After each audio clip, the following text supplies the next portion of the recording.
강인입니다. 다시 드리겠습니다. 제가 오늘 커뮤니티 발표 주제가요, 바로 흉노입니다. 아마 가장 익숙하면서 또 가장 우리가 애매모호하게 알고 있는 바로 그러한 주제가 아닌가 합니다. 아시다시피 제 전공은 고고학입니다. 그래서 제가 전문적으로 문헌을 분석하고 언어를 분석한 것이 아니라 고고학 자료가 보여주는 흉노의 형성 과정이라고 하는 거에 한번 저희가 한번 해봤습니다. 특히 저희 연구단 주로 한 게 튜르크학이기 때문에요. 제가 사실은 거의 10년 가까이 관심 있었던 주제가 과연 흉노는 튜르크계일까, 몽골계일까, 아니면 어떤 계통일까라고 하는 그것에서 시작했는데 그에 대한 이제 현재까지의 제 고고학 자료를 얻은 과정들을 주로 그들의 얼굴 모습하고 그 다음에 언어 두 가지로서 한번 볼까 합니다. 먼저 제가 이 부분은 이제 저희가 나눠드릴 발표 자료는 없습니다. 이거는 이제 흉노가 무엇이냐는 거에 대한 개론적인, 아마 여기 많은 분들은 아마 다 아실 것 같지만은 또 혹시라도 잘 모르시는 분이 있을까 해서요. 초원에서 제국이 성립한다고 이야기할 때 보통 징기스칸을 떠오르는데요. 물론 흉노 전에 스키타이가 있었죠. 그런데 이때 바로 흉노 때 본격적으로 이 초원의 국가가 등장하는데 이게 바로 이제 그 직전까지는 모든 초원의 세력들은 서쪽에서 동쪽으로 밀려왔습니다. 근데 기원전 30세기에 발생했었던 아파나시아입니다. 북측의 시작이죠. 그 다음에 전차 부대였었던 안드로노부 모두 다 이 동유럽 쪽에서 발흥해서 동쪽으로 가는 그러한 상황이었는데요. 그 판도가 바뀌는 게 바로 흉노입니다. 흉노 때부터는 반대로 동쪽, 유라시아의 동쪽에서 발흥해서 서쪽으로 밀려가는 그러한 형국으로 바뀝니다. 그래서 흉노 같은 경우는 나중에 훈족으로 바뀌죠. 그 다음에 이제 유연 오덕천 교수님도 전공이시긴 한데요. 유연이 있고, 그 다음에 튜르크, 그 다음에 징기스칸의 몽골까지 전부 다 동쪽에서 발흥해서 서쪽으로 갑니다. 이거 다시 말하자면은 초원에서 어떻게 제국을 만들고 운영하는가에 대한 기본적인 그 시스템, 그 구조들을 흉노가 세웠다는 것입니다. 따라서 흉노를 이해한다는 것은 단순한 흉노 자체만의 문제가 아니라 전체 유라시아 초원 제국을 이해하는 가장 핵심적인 그러한 나라라고 할 수 있습니다. 그럼에도 흉노는 되게 애매모호합니다. 바로 그 이유는 우리가 알고 있는 모든 자료가 다 중국 사료에서 의존하고 있다는 것입니다. 저는 이제 중국은 아시다시피 흉노하고는 적국이었습니다. 적국의 자료로서 이해를 합니다. 저는 이런 비유를 많이 들어요. 미국의 방송을 들어서 북한을 이해합니다. 얘는 북한의 선전 방송을 통해서 미국을 공부한다. 얼마나 되게 편협되겠습니까? 저희는 이제까지 그렇게 공부해왔습니다. 하지만 고고학은 어쨌든 물론 완벽하지는 않지만 많은 어떤 새로운 자료들을 주고 있습니다. 이게 지금 가장 기본적인 핵심적인 정보인데요. 북흉노하고 남흉노가 있습니다. 그 가운데를 만리장성이 지나가고 있죠. 제가 주로 이야기할 내용들은 북흉노입니다. 왜냐하면은 남흉노 같은 경우는 최근에 많은 고고학 정보자료를 보면요, 이 사람들은 원래 흉노 계통이 아니었다가 중국 접변 지역에 있었다 흉노의 세력으로 편입이 된 그러한 정착민들에 가까웠었던 것으로 밝혀지고 있어요. 왜냐하면은 어떠한 그러한 증거도 완벽한 유목을 했던 것 같지는 않다는 것이 현재 어떠한 사례입니다. 따라서 모든 제가 지금 이야기하는 부분들은 주로 북충노에 대한 것이 맞을 것으로 생각됩니다. 먼저 간단하게 제가 이제 고고학 자료를 보면은요, 사실은 이게 이제 또 하나의 고고학적인 큰 미스터리 중 하나인데요. 바로 이 남흉노의 존재예요. 보통 북충노는 역사 결과 이거하면은 막 떠돌아다니면서 야만족이고 맨날 전쟁만 했었고, 그런데 반대입니다. 고고학 자료를 보면요, 남흉노가 있었던 곳은 남흉노의 흔적이 거의 없어요. 무슨 말이냐면은 북충노 같은 경우는 거대한 고군도 있고 자기만 독특한 문화가 있는데 이 남흉족 쪽은 자기만의 흉노의 문화가 안 보여요. 그럼 흉노인지 어떻게 하냐고요? 한 나라, 그러니까 중국 무덤이 나오는데 그 무덤에 발견되는 도장이나 글씨가 이 사람의 주인공이 남흉노다라고 해서 나오는 것이지, 그 사람이 고고학적 고고학으로서 흉노의 정체성이 없는 사람들입니다. 하여튼 상당히 대부분 소규모입니다. 남흉노는. 그래서 거대한 고분이 없고 그 다음에 유목을 아주 뚜렷하게 했었던 흔적은 많지가 않습니다. 아마 제 생각이로는 이 사람들이 일찌감치 중국에 동화가 되지 않았을까. 그러면서 흉노에는 편입이 되었지만은 실제로는 그들의 어떤 세력과는 관계가 없었던. 그래서 보면 현실적으로 생각하면요, 상식적으로 정착민 흉노에도 보면 도시가 있습니다. 성터가 있거든요. 성터가 어디에 있을까요? 상식적으로 생각하면 성터나 농사를 지은 사람들은 남용노일 것이다 생각 많이 하지 않습니까? 고고학은 정반대예요. 남용노에는 성터 안 나옵니다. 북흉노가 나와요. 농사도 북흉노가 있습니다. 그게 무슨 말이냐면은 남용노는 모든 그러한 재반, 그러한 생활에 필요한 물건들을 중국이 주기 때문에 굳이 자기들이 농업을 짓거나 성지를 만들지 않았던 것이었어요.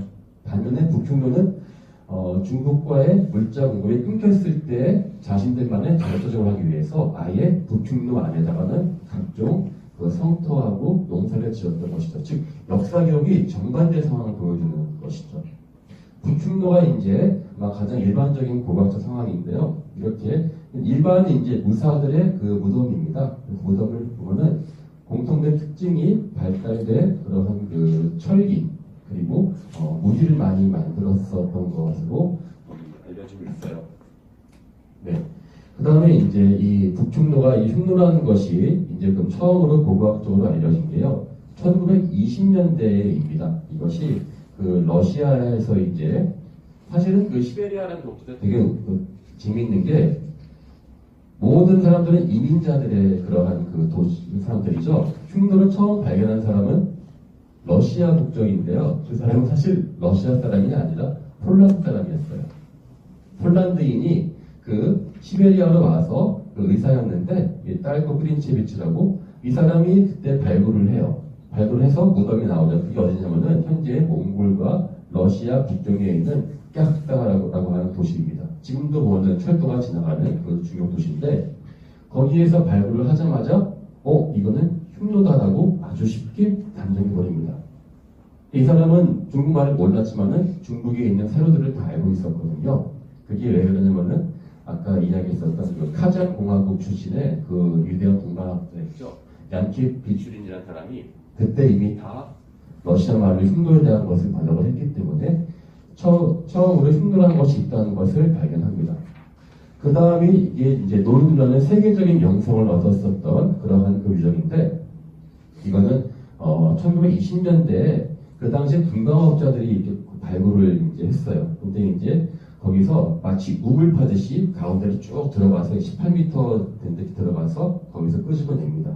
그리고 이 유물들이 그때 일본을 통해서 1960년대 한국으로 알려지자고 해서 최근까지 2000년대까지 우리나라에서 흉노라고 하면은 흉노의 모든 고고학적 문화는 바로 이때 발견된 그 발굴품들을 갖다 했던 것이었습니다.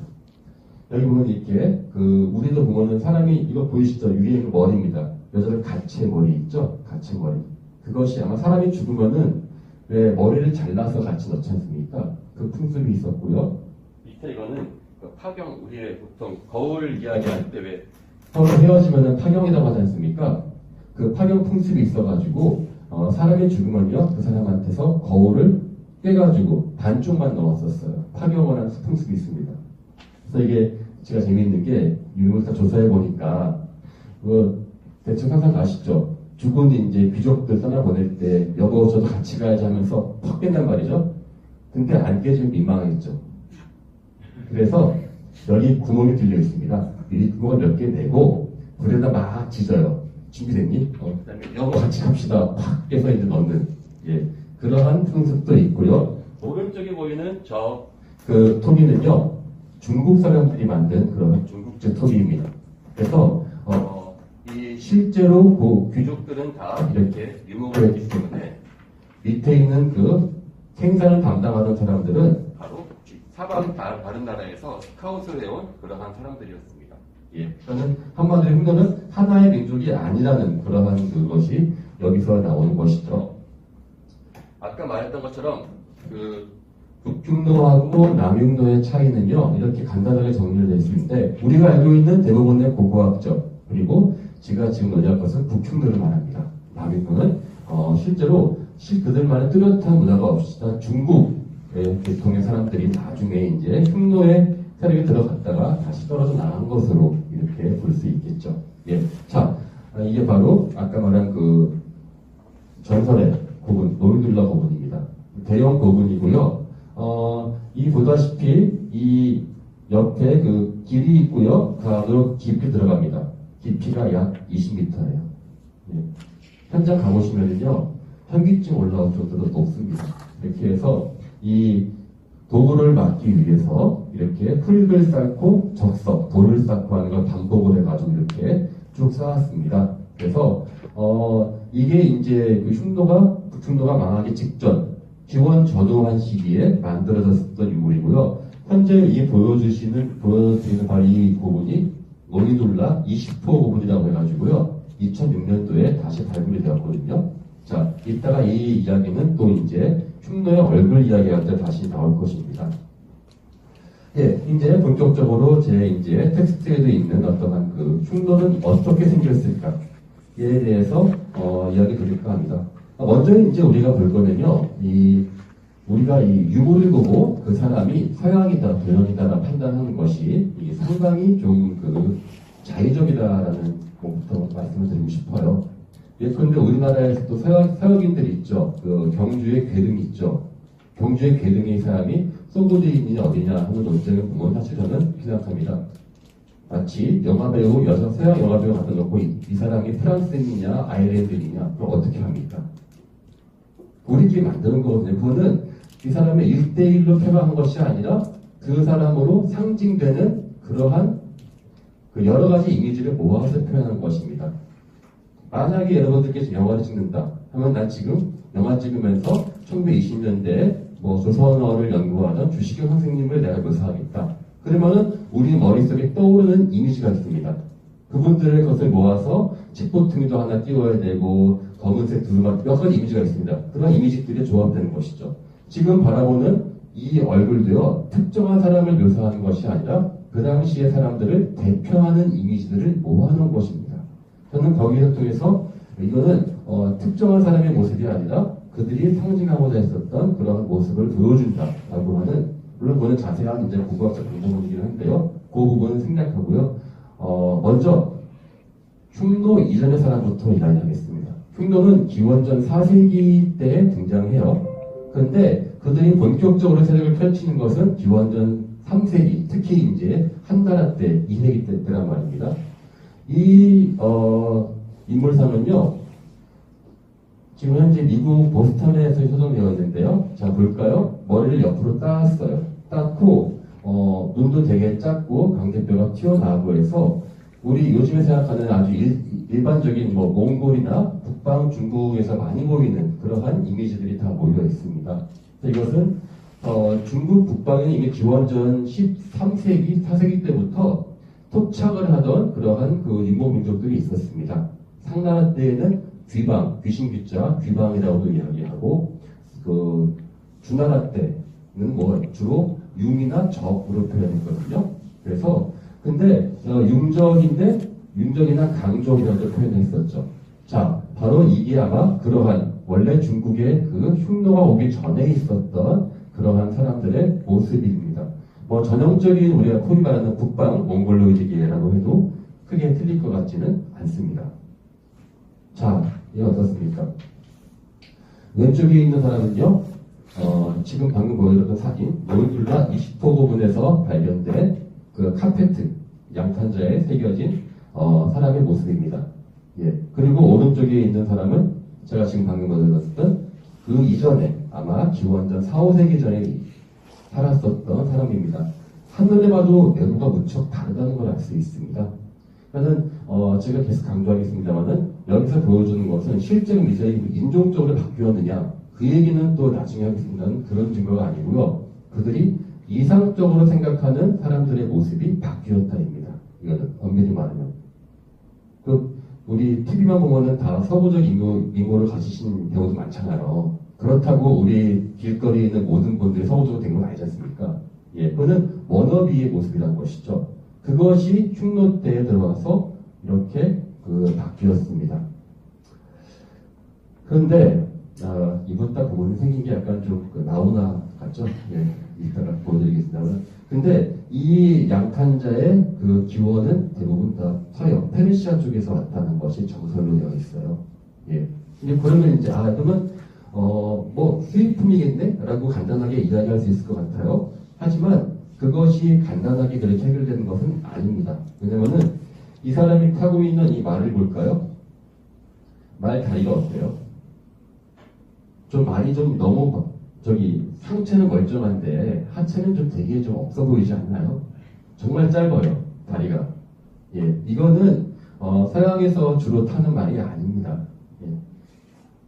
그래서 이따 보겠지만 그 말은 여기서 사는 말이 아니라 그러니까 서양에서 온 말이 아니라 몽골 지역의 이 토착적인 말들에 가깝습니다. 따라서 이 양탄자는 이 지역에서 적어도 이 지역 사람들을 위해서 만든 것이라는 걸 알 수 있죠. 예. 또 다른 노이들라에서 나온 그 출토기사를 보겠습니다. 역시 아까 그 기마이가 마찬가지로 뭔가 유럽인 계통 가깝죠. 유럽인 약간 좀 그 지중해 뭐 계통이라고도 하기도 할 수 있고 뭐 중앙아시아계. 사실은 이거 하나만 가지고 이 사람의 그 모습을 완벽하게 말할 수는 없겠지만은 실제 흉노인의 모습과는 좀 거리가 멀다는 것은 분명합니다. 따라서 일단 이 양탄자가 어디서 나왔다고 설명하자면요. 흉노인의 무덤은요. 나무로 이렇게 집을 쌓았어요. 그러니까 이 무덤은요. 죽은 자를 위한 집이에요. 그래서 죽은 자를 위한 집에 똑같이 산 사람과 똑같이 이렇게 그 집을 만들어 놓습니다. 지금도 중앙아시아 유목민들은 유르트 안에 벽을 양탄자로 두릅니다. 이렇게 해서 자기가 이제 그 사람의 집을 장식하죠. 똑같이 이 사람들도 자신의 무덤 안에 이렇게 양탄자로 만들어서 그거를 장식한 겁니다. 무덤 벽에 있는 것이에요. 그래서 아마 살아생전에 그 사람이 알고 있었던 것이었습니다. 이게 실제로는 수입품에 더 가까울 것입니다. 그런데 여기서 수입품인 줄 알고 몇 가지의 성분을 분석해 봤는데 수입품도 있지만 흉노인들이 직접 그거를 만들었다는 증거가 많이 나오고 있어요. 여기서 왜 그러냐면 간단한 이유인 게 한번 양탄자를 쓰다가요 계속 유목으로 이동하면 그게 구멍도 뚫리고 부부싸움 하다가 찢어지고 이런 거 아닙니까? 또 어떻게 AS를 어디로 보내겠습니까? 직접 고쳐야죠 당연히. 예. 그러면은 본인들 직접 그거를 고치고 수정하면서 만들기도 했습니다. 거기서 약물을 분석해 보니까 이 알타이 지역에 많이 나오는 그 낙타의 털이 거기서 발견됐어요. 다시 말하면은 전체를 다 만들었던지 아니면은 거기서 계속 수정했던 것으로. 그리고 그들이 수입을 그렇게 지속적으로 했다는 것은 다시 말하면은 설사 이것이 페르시아가 어디서 수입해 왔다 할지라도 그 수입하는 이 흉노인들의 구미에 맞게 그 이미지와 많은 것을 만들어서 그들의 구미에 맞게 보내왔을 것이라는 것이죠. 전 여기서 이제 우리 소위 말하는 튀르크 계통이 흉노 안에 있을까라고 하면은 저는 이것이 첫 번째 증거가 될 수 있다고 생각해요. 실제로 귀족들이 이러한 외모였을까? 저는 그 생각하고 있지 않습니다. 다만 그들이 지향하던 그러한 모습이었고 또 이 중앙아시아 쪽에서 많은 유물들이 오기 때문에 그러한 유물들이 교류된다는 것은 인적인 교류가 뒷받침되지 않고서는 나올 수가 없는 것입니다. 따라서 이것이 아마 흉노인들의 그 얼굴의 어떠한 이상형이었을 것이다. 예. 이게 이제 그 노르웨이 20부분에서 발견된 그 양탄자입니다. 지난 그 5월 달에 한국에서 작년이죠. 국립중앙박물관에서 이것이 이제 그 전시가 되어 있습니다. 다만 너무 어둡게 되어 있었고 캡션들이 되게 좀 어렵게 되어 있어서 뭔 말인지 모르고 다 지나가신 분들이 많더라고요. 사실 이게 되게 중요한 유물이거든요. 가운데 있는 저 말 그리고 옆에 있는 사람들, 이 사람들은 누가 봐도 그 서쪽에서 많이 오신 분들이죠. 바로 오른쪽에서 두 번째 있는 사람은요, 손에 버섯을 쥐고 있습니다. 흰 버섯을 쥐고 저거를 맡으면서 한각작용을 일으키는 저 버섯을 맡으면서 그들은 종교 의례를 했습니다. 이게 바로 조로아스터교의 흔적이라고 이야기합니다. 근데 조로아스터교라는 것이 우리가 지금 알고 있는 조로아스터교 같은 경우 이렇게 골보 만들어서 사람과 녹화는 그러한 우리가 알고 있는 이미 정형화된 소고드인들의 조로아스터교가 아니라 불을 숭배하는 조금 더 광의의 의미로 저는 이해를 했어요. 왜냐면은 이거 이외에 어떠한 조로아스터교의 예컨대 불을 담은 그릇이라든지 그런 것들은 나오고 있지 않았습니다. 어쨌든 이 고고는요, 흉노의 가장 최고급 선우, 왕이나 왕의 왕비 무덤이었습니다. 최고급의 사람들이 바로 선호했었던 모습이 이와 같은 튀르크, 그러니까 페르시아이지만요, 우리가 지금 이렇게 광의에 어떻게 트루키를 할 수 있을 것 같은데요. 이러한 선호도가 있다면은 결국 이것은 그들의 언어와 사람들의 어떻게 인종 교류에도 영향을 미쳤을 것이다라고 충분히 상정해 볼 수 있습니다. 네. 그래서 아까 봤었던 조로아스터교 이야기했었고요. 저기 말 보이시죠? 저 말이 바로 이 몽골 지역에 있는 토착적인 말, 바로 프르제발스키 말입니다. 저는 이제 한나라 저기 왜 한무제가 왜 서역에 있는 한열말을 얻기 위해서 아주 고민하지 않습니까? 한열말 다리가 긴 말이고요. 주로 몽골에 있는 말들은 다리가 짧은데요. 저 프르제발스키 말이 바로 이 지역에 있는 몽골 지역의 야생말을 말합니다. 프르제발스키라고 하는 러시아 탐험가가 처음 발견해서 명명을 들었는데, 이 양탄자에 새겨진 바로 저 말이 전형적인 프르제발스키 말이는 몽골 말의 그러한 형태를 가지고 있습니다. 따라서 이거는 흉노 지역에서 제작되었거나 아니면은 흉노가 주문을 가지고 만들었던 것일 가능성이 큽니다. 예, 제가 지금 한번 나오나 안 닮았습니까? 네. 예, 저는 딱 보고 나오는 줄 알았거든요. 예. 또 한 명 또 있습니다. 예. 예, 프레드 머큐는 안 닮았어요. 이 노이눌라에서 발견된 또 다른 사람인데, 예, 똑같죠. 예. 그래서 얼마 전에 인터넷상에서 재미있는 그림을 발견했습니다. 예, 프레디 머큐리와 나우나 모두 기원이 흉노였습니다. 예. 이건 하나의 좋은 예인데, 이제 이런 식으로 흉노가 지향했었던 얼굴은 우리가 생각했던 것과 상당히 다른 형태였다는 게 분명한 것 같습니다. 예. 그래서 이와 같은 흉노의 어떠한 모습의 특징은요, 그들이 이미 몽골로이드와 여기 보이시죠? 이 사람은 노이눌라 20호에서 발견된 저 위에 있던 것과 같이 발견된 양탄자예요. 여기서는 또 다른 얼굴에는 이렇게 전형적인 몽골로이드의 모습이 같이 보이고 있습니다.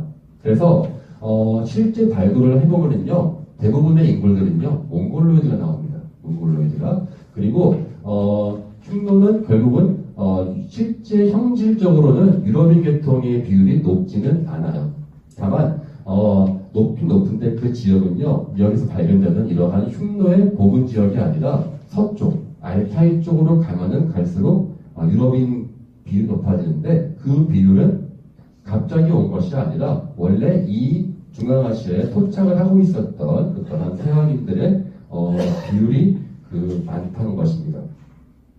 따라서 이와 같은 조로아스터교를 좋아하고 이란 또는 페르시아 계통의 문화들을 선호했다는 것은요, 바로 이들의 모습은 바로 튀르크 자체의 인종적인 비율은 많지 않았다. 하지만 그들의 문화적으로 그들의 원업이 되고 싶어하는 이상향이 바로 이러한 튀르크 계통 사람들의 모습이었을 것이다 라고 저는 생각을 합니다.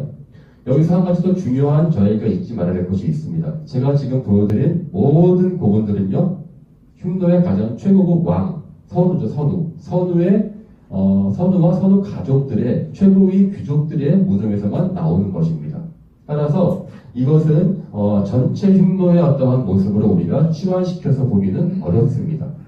그래서 아마도 제 생각에는 이 최고위층들은요, 아마 자신들만의 그런 일반인 어떠한 흉노의 어떤 일반 부사나 하층민들과는 다른 특권의식을 반드시 필요로 했을 것 같습니다.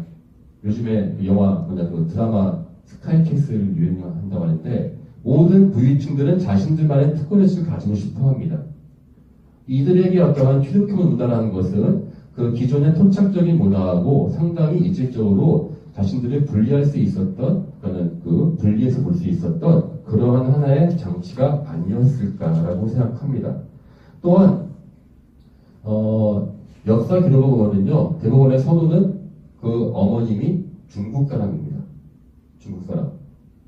왜냐면은 한무제 아시죠? 왜 한무제가 왜 한나라 만들고 난 다음에 백등산 전투에서 20만 대군이 다 그냥 아주 그냥 참패를 하고, 예, 그 다음부터 매년 조공 갖다 바칩니다. 이따가 또 그 유물 나오는데요. 매년 엄청난 양의 그 공녀와 그 다음에 그 유물들을 갖다 바치거든요. 그래서 그들 중에 상당수가 이제 가장 그렇겠죠. 가장 그 마음에 드는 사람들은 선우들이 이제 후궁으로 삼고, 그렇게 해서 이제 그게 중국에서는 양쪽에 그 두 가지 측면이 있었는데요. 하나는 그 흉노를 이렇게 해서 위무를 하고, 또 하나는 그들에게 알게 모르게 중국 문화로 물들여 버린 겁니다. 우리 중국을 대표하는 그 미인 누가 있죠? 왕조연? 예. 저희 너무 옛날 미인. 예. 셋 중에 하나가 왕소군. 예. 아주 그냥 이쁘다고 유명한데, 사실은 그 왕소군이 실제 이쁘지 모르겠습니다, 저는. 다만, 나중에 설화가 이제 많이 덧붙여져가지고, 화공들이, 예, 이쁘게 그려줘야 되는데, 별로 이쁘게 그려주지 않아서 후궁으로 가택되지 못해가지고, 흉노한테 팔려가게 됐고, 흉노가 이제 사신이 마지막 떠나는 날, 아주 눈물 나지 않습니까? 그래서 떠나면 장안 도시 부분은 바깥에서는요, 다시는 생이별을 하는 가족들로서 노름받아야 합니다. 궁궐 안에서는 흉노의 사신 가는 환송 파티 해주고 있고, 밖에서는 이제 지금 가면은 북쪽 올라가는 거 못 보는 사람들이 왔을 거 아니에요. 근데 흉노 사신이 이제 북으로 올라가려고 다 대접받고 올라가는데, 가만 보니까 춤을 추고 있더라. 그런 흉노 사신이 거기 사는 앞에서 봤더니만은 왕소문을 보고 너무 이뻐가지고 신봤다 하고 춤을 추고 있고, 그거를 지나가다가 왕이 봐가지고 화가 나가지고, 아니 이렇게 아름다운 여인을 왜 보내냐 했더니만 알고 보니까 화공들이 뇌물을 안 줘가지고, 예, 못생기게 그려가지고 감독되지 못했다. 그래서 도화서에 있는 분들 20명이 다 같이 어깨 동무하고 황천길을 갔다. 예, 그런 이제 이야기가 있습니다. 예, 예나 지금이나 이제 지나친 포토샵은 조심해야겠죠. 예. 근데 그거는 이제 지어낸 이야기고요. 실제로는 왕소군은 선우의 어머니가 됐어요. 그래서 그 사람이 낳는 겁니다. 역사 기록은요, 왕소군이 낳은 아들이 나중에 선우가 됐어요. 그래서 이 사람이 유명해지고 거기다가 미임자가 붙은 것이죠. 다시 말하면은 여기서 나와 있는 대부분의 선우들은요, 부모 어머님이 대부분 중국인입니다. 아시겠죠? 이게 얼마나 큰 불만의 어떠한 소지가 될 수 있겠죠. 흉노 자체로 본다면은. 왜? 저 사람들은 심지어는 우리나라 사람도 아니야. 한국도 미국 시민권자면은 장관도 못 되는데, 하물며. 근데 제 생각에는 그러한 이미지를 희석시키기 위해서 더더욱이 조로아스터교나 이러한 튀르크 계통의 문화들을, 프레시아 계통이죠, 수입해서 그들의 어떠한 선민의식들을 더 강화하지 않았을까라고 저는 이제 생각해 봅니다. 결국은 이 모든 그러한 이 과정들은 흉노의 국가 통치 과정의 일환이었던 것이었죠. 그래서 그 종교와 문화에서 새로운 이데올로기를 받아들이고 싶어 했을 것이다. 네. 자, 그럼 여기서 이제 또 다른 하나의 문화가입니다. 이게 바로 그 사카 문화입니다.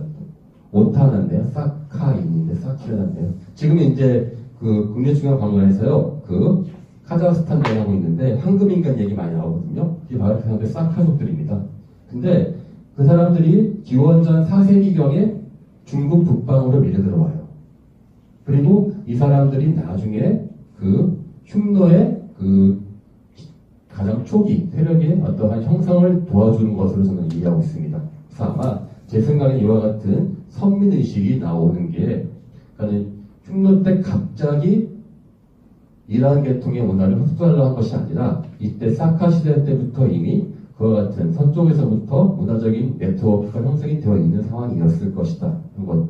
이것이 또 하나의 그 방증이 되고 있습니다. 이 사카 이야기는 또 다른 이야기이기 때문에 일단은 여기서 더 길게 하지는 않겠습니다. 예, 대략 사카라는 게 아마 이 정도, 되고요. 흉노가 아마 이 정도 얼굴, 아까 봤었던 모습 나오고요. 그 다음에 이제 이 고조선 부여 쪽은 또 다른 그러한 그 조각상에 나오는 인물들, 워너비의 모습들이 나옵니다. 예. 자, 이제 그 다음에 이제 문자 얘기를 해야 되는데요. 네. 먼저 저는, 미리가 말씀드린 저는 이제 언어학자가 아닙니다. 저는 그냥 그 국어학자로서 언어가 나오는 고자를 소개시켜줄 뿐입니다. 예. 사기에는, 글자를 모른다고 되어 있습니다. 글자를 모르고 다만 나무에다가 흉노, 강목이라 되어 있습니다. 나무에다가 글자를 새기고 또 이제 그 새끼를 꼬아서 뜻을 전한다는 정도의 아주 그 기본적인 그러한 이야기만 되어 있습니다. 그래서 이제까지는 흉노는 글자를 모르는 그러한 사람들이었다는 도식이 확립되었었죠. 오른쪽에 보이는 게 바로 현재 카라코름에 있는 그 퀼텍인 비운에 새겨진 튀르크 문자입니다. 성이 7세기 때가 되어서야 비로소 튀르크 문자가 적용됩니다. 그러면 문자의 사용은 곧 국가인가, 그리고 그들은 정말 글자를 몰랐는가 하는 가장 원초적인 문제에 대해서 접근해 나왔습니다.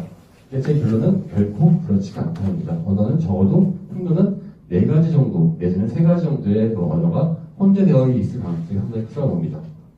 예. 간단하게 제가 보니까 흉노의 언어에 대한 기원이 뭐 튀르크 계통이다, 몽골어다, 퉁구스어다, 제가 볼 때는 다 맞는 이야기입니다. 왜? 흉노는 하나의 민족이 아니자 있다 보겠습니다만은 퉁구스 계통, 심지어 부역의 파가 아마 한반도에서 건너간 사람들이 파가 있었어요. 다민족들이었기 때문에 그들 언어 내에서 상당히 많은 언어들이 혼재되어 있을 거란 말이죠. 근데 그들 중에 한두 개의 언어를 들어서 이들이 어느 한 계통이다 자체가 논의가 의미가 없을 겁니다. 그래서 흉노 자체의 문자는 일부 자료가 있지만 아직 그 뜻을 해독한 적은 없다는 것.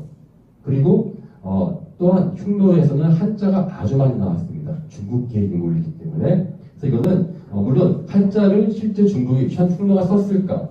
물론 역사 기록에 나오는 글자를 상당히 잘했다고 나옵니다. 흉노가 외교문서를 주고받거든요. 한나라하고. 그래서 일부러 이 족간을 보낼 때 좀 요즘 말로 한나라 물먹인다고 조금 더 긴 족간을 보내가지고 이 한나라 왕을 화나게 하는 그런 정도의 어떻게 높은 언어적인 외교적인 언어를 구사했거든요.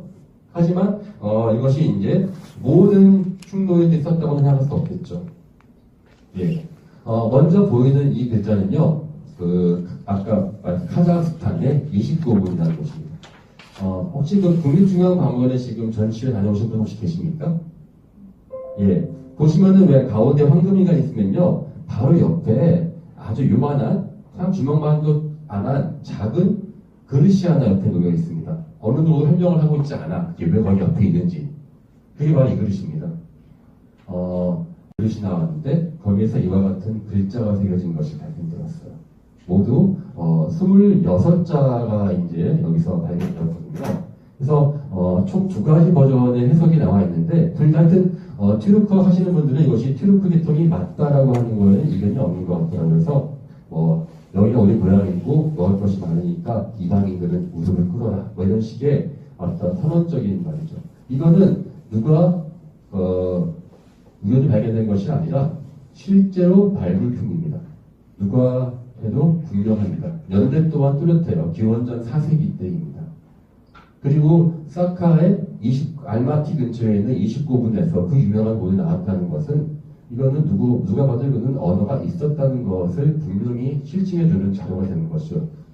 심지어는 그 언어가 그 뒤에 나오는 튀르크어와 상당히 거의 유사하다는 거예요. 튀르크어를 아시는 분이 해석을 하니까. 근데 문제 이겁니다. 이 글자는 튀르크어가 만들어지기 1000년 전에 썼단 말이죠. 그러면 그 1000년 동안 그 튀르크어는 어디에서 무엇을 하고 있다가 갑자기 1000년 만에 튀어나왔을까요? 그게 지금도 풀리지 않는 하나의 그 미스테리입니다. 어쨌든 카자흐스탄 사람들은 이것을 아주 자랑스러워해요. 마치 우리나라가 국민적인 자랑스러워하듯이 초원 최초의 글자가 카자흐스탄에서 나왔다 이렇게 생각하기 때문에 그래서 이번에 그 손에 해외 전시할 때 반드시 황금인간 바로 옆에서 발견됩니다. 예, 그 전시하는 이거 들었습니다.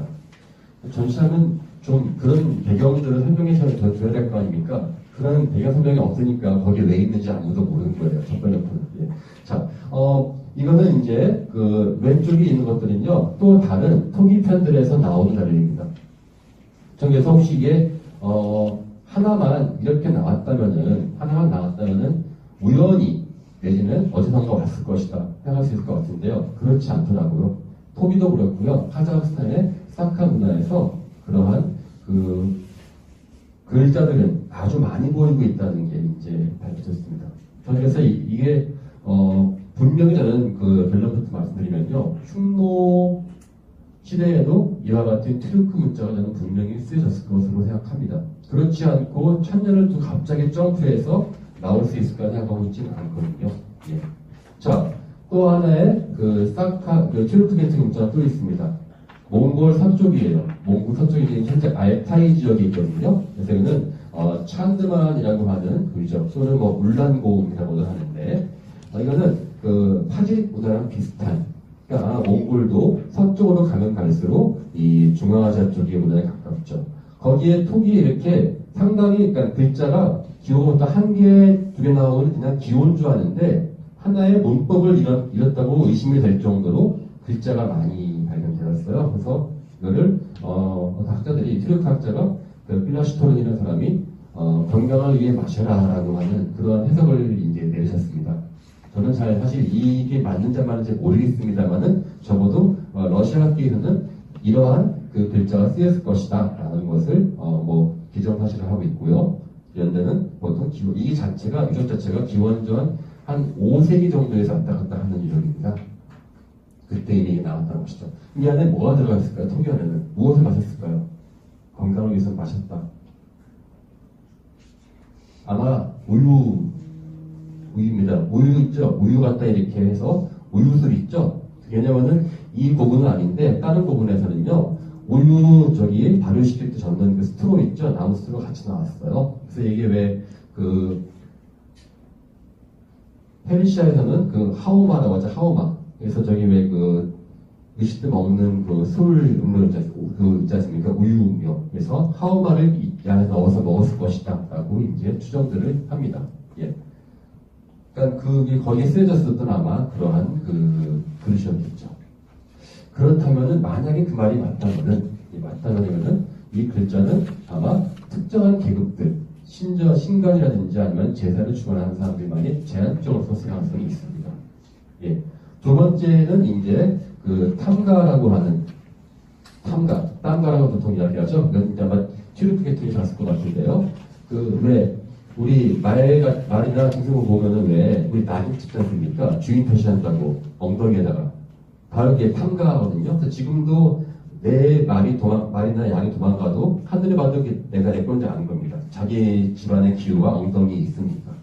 근데 바로 그 탐가인데요. 이 파지릭에 있는 여기 오른쪽 알타이에 있는 파지릭 문화라고 하는 것인데요.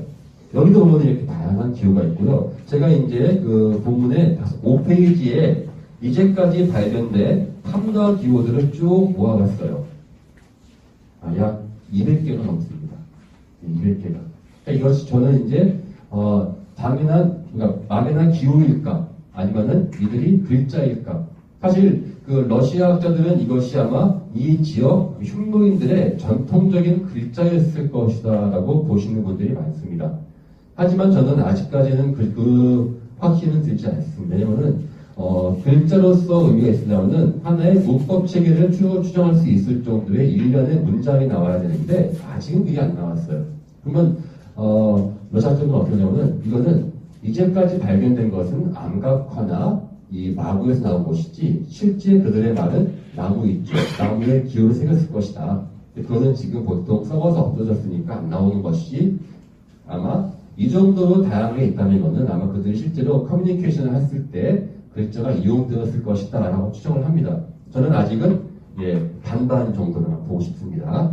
그리고 실제로 이게요, 각 지역별로 선호하는 문자가 또 달라요. 또 이렇게 이게 있고 저는 자세한 기호학자가 아니기 때문에 나중에 기호하시는 분들이 있으면 한번 이런 것들 지역별로 풀어줬으면 좋겠는데 이러한 기호가 이 몽골에서는요, 청동기 시대, 약 3000년 전부터 쭉 나오고 있습니다. 즉, 이 몽골 지역의 토착적인 사람들의 글자가 무엇인가라고 본다면 아마 이것이 될 가능성이 크지 않을까. 그래서 이것이 두 번째 언어가 되지 않을까 합니다. 네. 자, 그 다음에 이제 세 번째가 바로 이 귀족 부분들, 아니면 선우나 귀족, 왕급이죠에서 나오는 그러한 그 인물입니다. 바로 한자들이 엄청나게 많이 나오는 것입니다. 예. 자, 먼저 이것을 알기 위해서는요, 중국의 정책을 알 필요가 있습니다. 중국은, 이 한나라 때 엄청난 양의 공물을 흉노한테 바쳤습니다. 그것이 흉노가 무섭기도 하지만 흉노를 억누르는 방법이었습니다. 그래서 원래 흉노들은 5월과 10월에 모입니다. 즉, 여름 목초지에서 겨울 목초지를 옮길 때, 또 반대로 할 때인데, 한나라는 겨울, 정월에 모여요. 정월에 부릅니다, 사실은. 그건 되게 아주 드문 케이스인 게, 정월이면 엄청 춥거든요? 어디 못 가요. 근데, 선물 준다는데 어디 못 가겠습니까? 와요. 그러면은, 원래는 모이지 않는 수인데, 정월에 모입니다. 그러면은, 이 선우는 어떻게 해서 관리하냐면요, 자신들의 부하들에게 전리품들을 나눠줘야 됩니다. 그것으로서 그들의 월급을 주는 거거든요. 모든 어디를 침략했을 때 침략을 하면요, 거기서 얻어진 모든 물건들은 왕이건 부하건 간에 자기 말이 씻지 못하는 것들은 다 버리고 가야 됩니다. 그 원리로 정복을 하면 반드시 거기서 전리품들을 받아서 계속 나누어주고 파티를 하고 계속 또 다른 그 도시를 침략을 하고 얻어내서 그것이 바로 유지하는 방식인데, 그와 같은 야성을 죽이는 거예요, 중국이. 심지어는 자신들의 그 원래 전통도 깨는 거예요. 5월 10월이 아니라 정월에 모이게 하는 것이죠. 더 큰 문제 역시, 저도 그렇지만은 집에 가서 마누라 못 이깁니다. 선우의 부인들이 다 이제 중국인 군명입니다. 여보 나 마차 없으면 못 가. 여보 나 중국제 그릇 없으면 어떻게 해. 역시 그 그릇은 포트내리고, 그릇은 한나라 때 그냥 7기. 실제로 이때 그 한나라의 마차가 엄청나게 들어옵니다. 근데 마차가 오면은요, 그게 골치 아픈 게 마차 수리해야 되죠. 마차 길 닦아줘야 되죠. 그 엄청난 그 자원이 소모됩니다. 그래서 그 짓을 약 중국이 200년 동안 합니다. 그래서 흉노가 내부적으로 완전히 붕괴가 되죠. 그 다음에 흉노를 무너뜨리는 것입니다. 흉노를 실력으로 절대 못 이길 수가 없었기 때문에 200년간의 유목사회를 완벽하게 무너뜨리는 그러한 이 명품 때 나가는 것이죠. 그리고 증거가 나왔어요, 이렇게. 이게, 고분에서 보면 이렇게요. 한나라에 있죠. 7기 있죠. 7기 배가 나와요. 7기 글씨 나오는데, 이게 왜 한국 낭랑고분 가면 많이 나오거든요. 거기에 이렇게 그 글씨가 새겨져 있습니다. 이거 제가 이제 한번 글씨를 분석해 봤는데요. 건평 5년 촉군하고, 건평 5년인데, 한나라 연호죠. 촉군. 현재 사천 기업에서 만들어졌고요. 뒤에 쭉 나오는데 이거는요, 요즘으로 말하면 이제 우리 부모는 왜 누가 이 건물을 만들었고 물건 만드는지에 대한 글이 있죠. 그런 식의 각각의 공정들의 사람들의 이름을 표시한 겁니다. 왜? 불량품 나오면은 뭐이 가면 안 된다. 이게 뜻이에요. 그래서 한나라에서는 이 엄청난 양의 물건을 대기 위해서 공방을 운영해서 관용으로 그 사람들이 보내온 것이에요. 그것이 고스란히 글자로 남아 있습니다. 그래서 황실납품용으로 이렇게 만든 것이 이 고스란히 흉노로 들어갑니다. 사실은 이게 그 흉노 역시도, 그러니까 흉노뿐 아니라 한나라도 상당히 엄청난 스트레스였던 것 같아요. 이러한 그 엄청난 양의 물건들을 이것뿐입니까? 비단도 줬거든요. 거기에 모든 글자가 새겨져 있었습니다. 저는 따라서 이것이 글자라는 것이 이때 흉노도 결국은 제가 시켜드린 이거죠. 프랑스 말은 몰라도 루이비통은 알아야 됩니다. 명품 사시려면요. 그렇죠.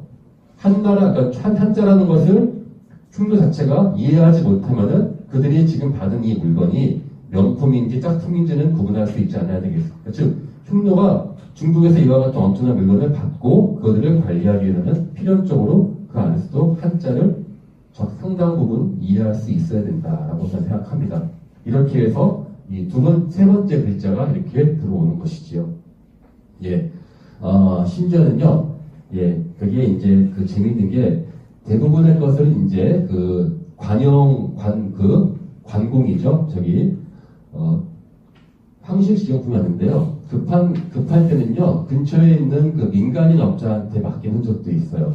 이거 같은 경우는 이 그 칠입에는요, 장안 근처에 있는 사제 공방으로 보이는데, 왜냐면은, 관영 그 제작품일 때는요, 5단계를 거쳐요. 처음에 나무로 틀 만들고, 그 밑그림, 칠하고 그 다음에 문양을 밑그림 그리고, 마지막 마연하고 그걸 다 쓰는 데는 그 사람이 셋밖에 안 돼요.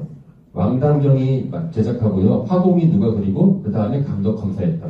완전히 5단계를 3단계를 줄였죠. 그러니까 아마 급하니까. 그리고 거기에는 상림은 그 당시에 한나라의 궁궐 이름입니다.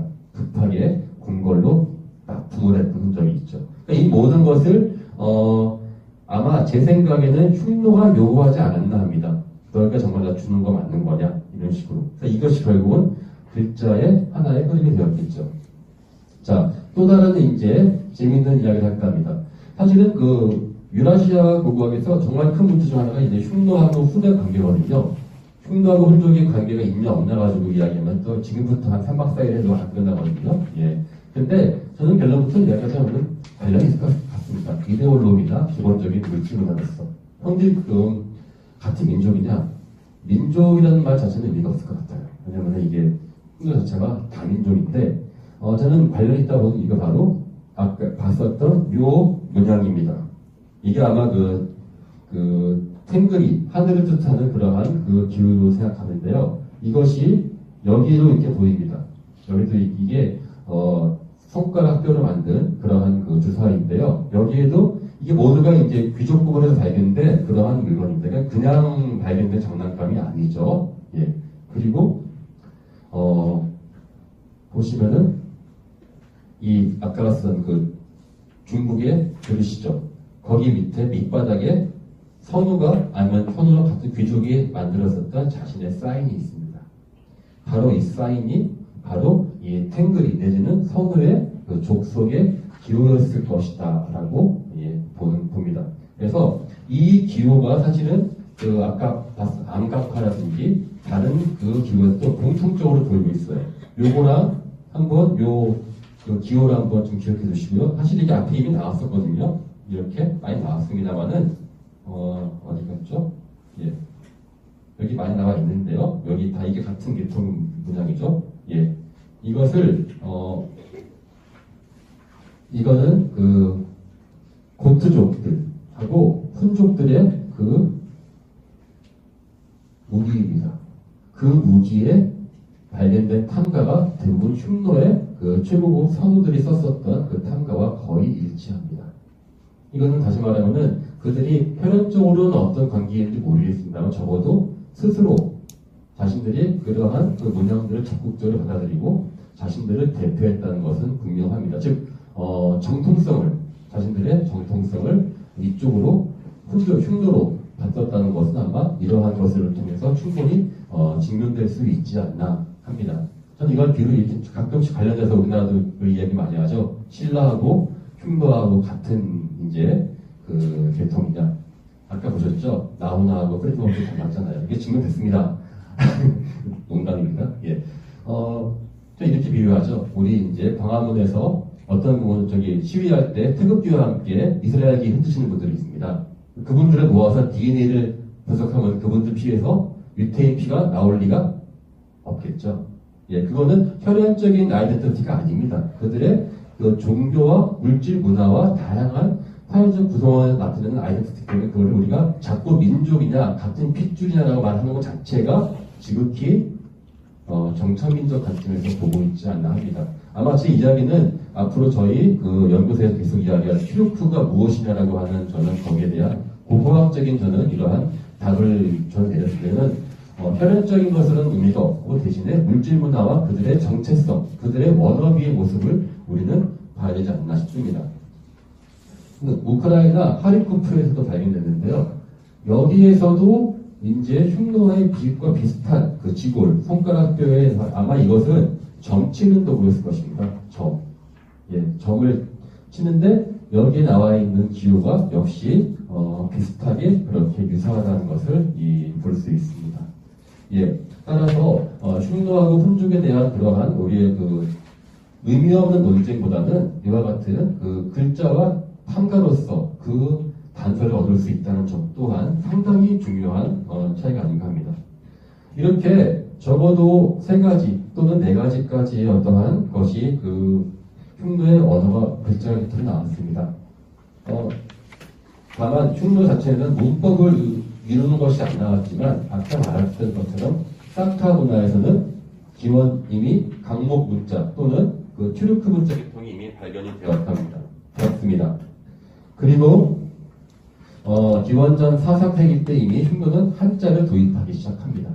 그리고 그 한자가요, 한자를 모르면은 내가 받는 엄청난 양의 그 엄청난 가치가 높은 명품이 실제 명품인지 가짜인지를 모른단 말입니다. 이런 상황에서 흉노가 한자를 모르고 몇 번 동안 그냥 받을 일은 없거든요.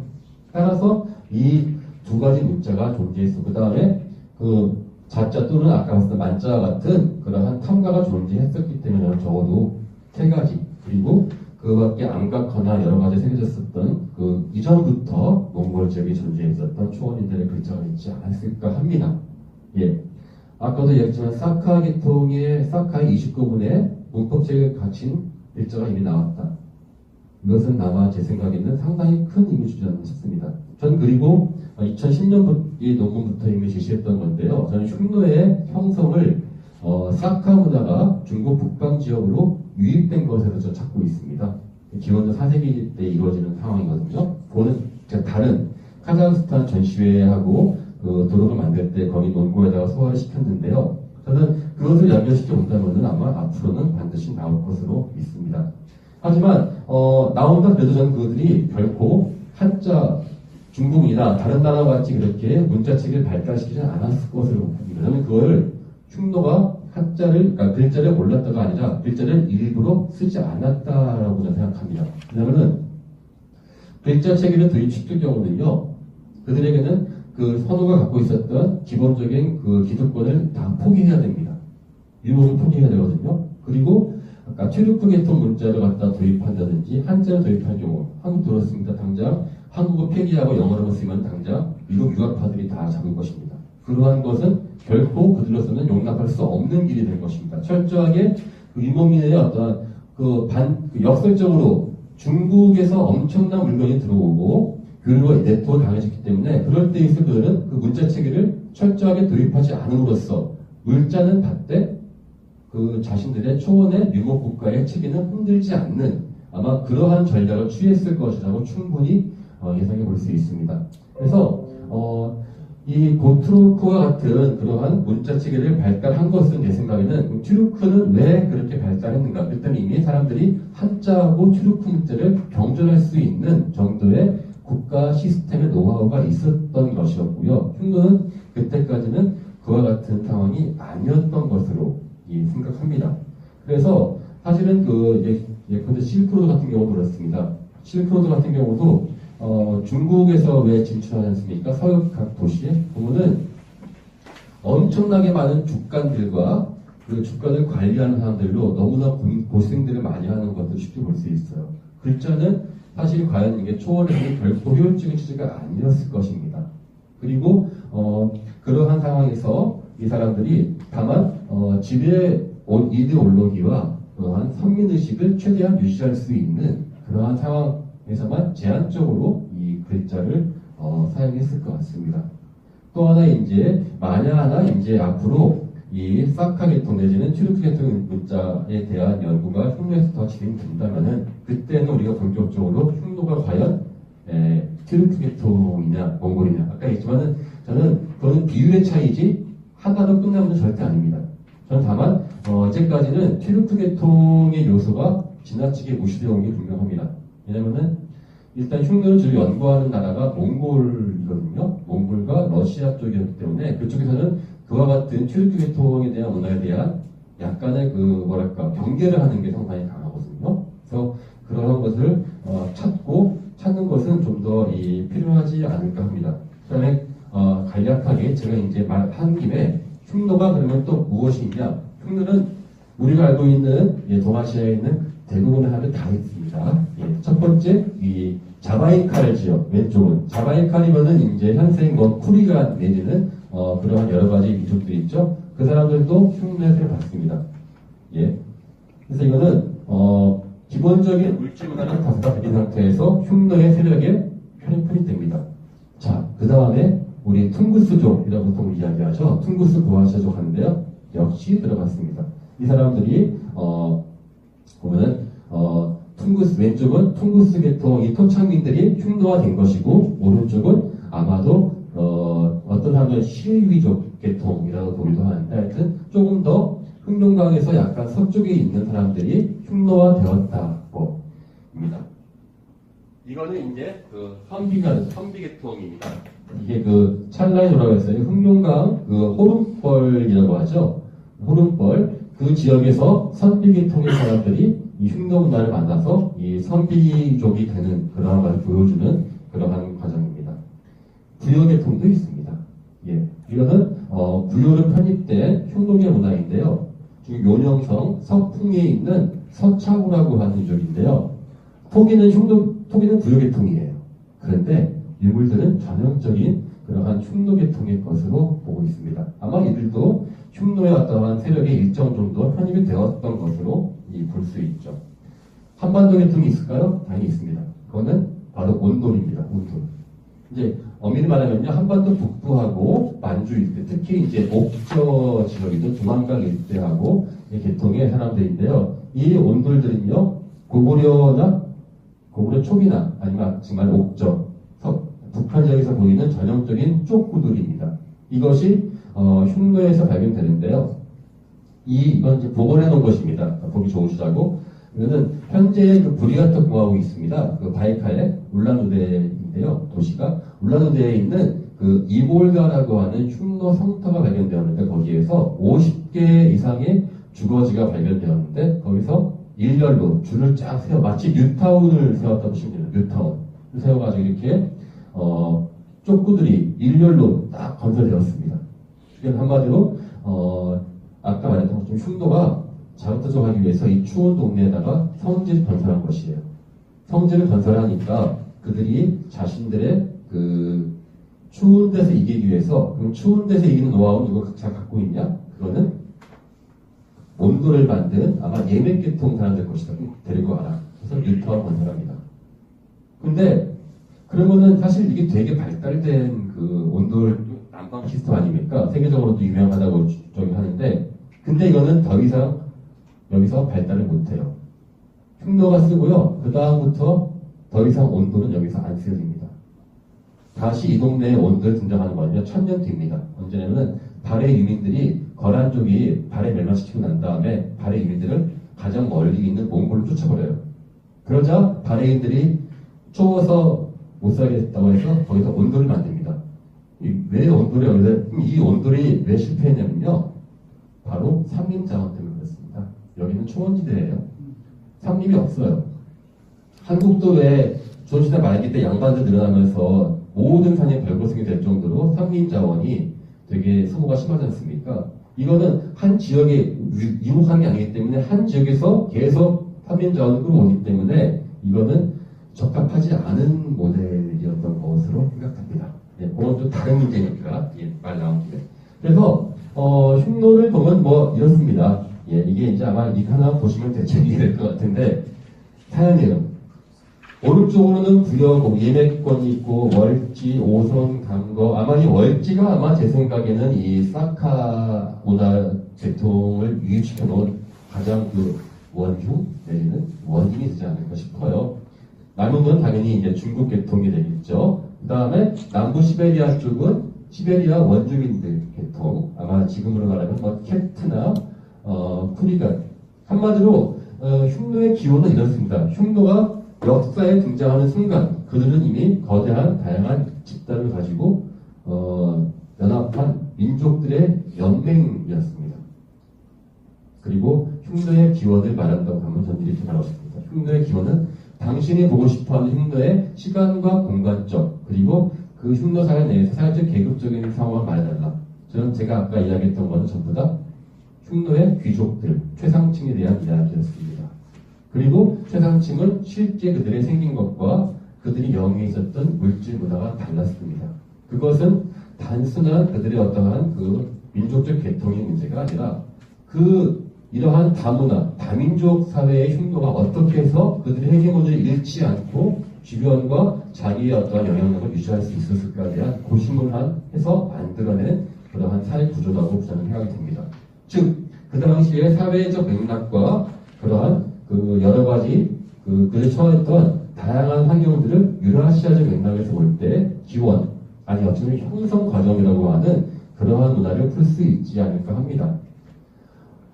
사실 제가 지금 한 이야기들은 어떠한 문화도 없는 이야기입니다. 제게 용감하게 할 수 있는 이야기는 고고학적 자료가 지난 한 100여 년간 엄청나게 쌓였습니다. 최근 20년간은 더 빨리 쌓여지고 있죠. 저는 이제 이것을 단순하게 고고학자들이 자신의 절만 알아서 신기하다 이렇게 차원을 한다면은 더 이상 아마 나아갈 수 없을 거고요. 이와 같은 고고학 자료를 다양한 학문을 전공자분들께서 같이 공유하고 각자의 어떠한 연구를 같이 더할 때 저는 본격적으로 아마 흉노 나아가서 이 동아시아에서 튀르크 계통 문화의 기원이랄까 형성 과정에 대해서 아마 새로운 이야기를 할 수 있지 않을까 합니다. 예, 이상 마치겠습니다.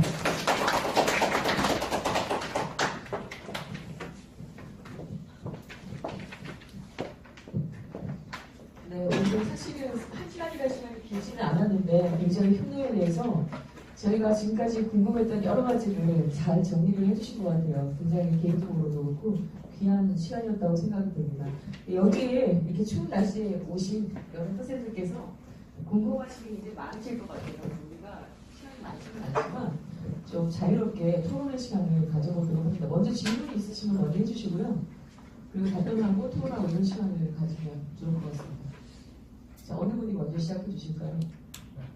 아이고, 강 교수님. 발표 시간 들었습니다. 아니, 제일 무서우시 제일 무서워. 사실, 예. 우리 작게는 툴과 크게는 중아시아 발전에 뿌리를 캐는 그런 훌륭한 발표였습니다.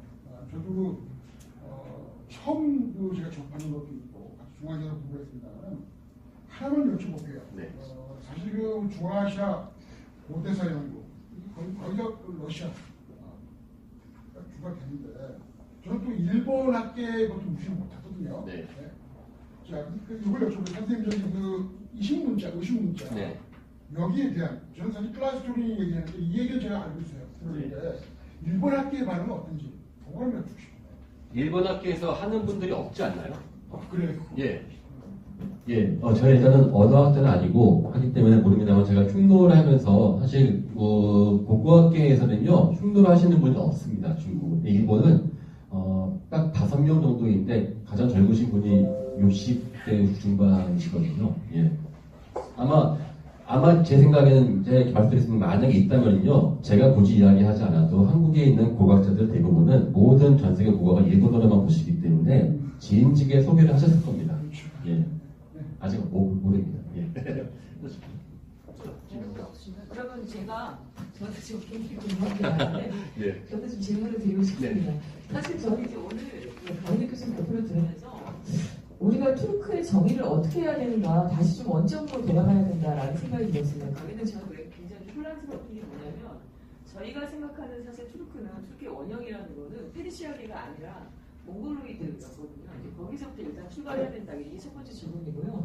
두 번째는 제가 이제 한국인 고고학자로서 제가 질문을 드리고 싶은 건데 최근에 투르크 학계에서는요 스키타이도 그렇고 사카도 그렇고 이게 투르크다 이렇게 정의를 하고 있어요. 그래서 이게 이제 공식적으로 그렇게 학계 투르크 사학계 터키 사학계에서 발표를 했고 그렇게 이제 공공을 방송도 나가고 그렇게 하고 있거든요. 근데 이제 아까 사카인의 영향을 얘기를 하셨는데 거기에 대해서는 개인적으로 어떻게 정의를 하시는지 좀 명확한 답을 들으면 많은 도움이 될 것 같습니다.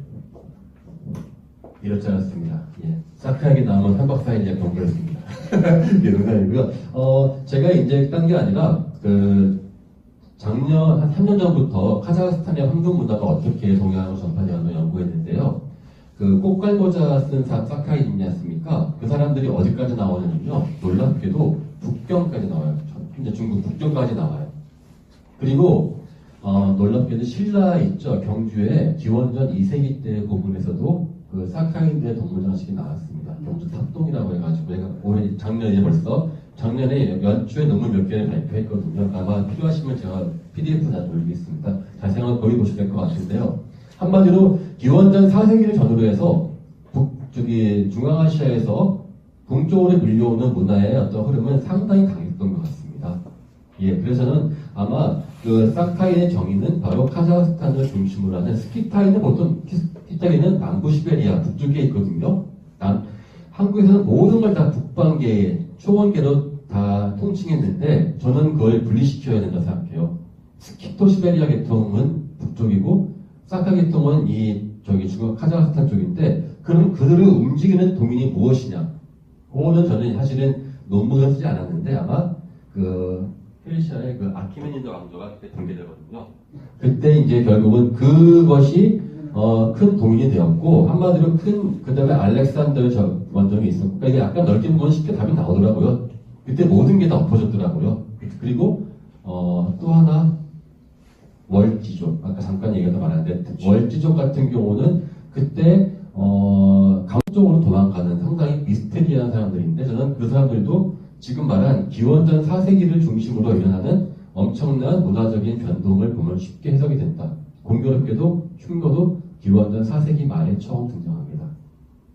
저는 그리고 초기 흉노의 모습 결국은 이와 같은 그 당시 가장 선진적이었었던 아마 초원에서도요 가장 선진적인 문화가 사카 계통이 아니었나 생각이 많이 했었어요.